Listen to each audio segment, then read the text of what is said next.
Welcome to watch today's Fresham. At the heart of the design is a palette of rich, powerful hues and deliberately dramatic contrasts. Since his early childhood, designer Toro has been fascinated by the interplay of different colors and textures, influenced by his Mexican mother, who admired the painter Diego Rivera. "There's a pictorial side to this apartment," he notes.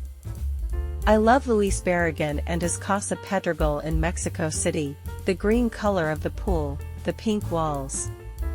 It's one of the houses that has made the strongest impression on me. Even though I've never lived in Mexico, its textures and colors fill the pages of my sketchbooks." Indeed, influences from around the world can be seen throughout Toro's architecture and design work, with other touchstones including the buildings of Otto Wagner and Adolf Loos in Vienna, and John Lautner in Los Angeles.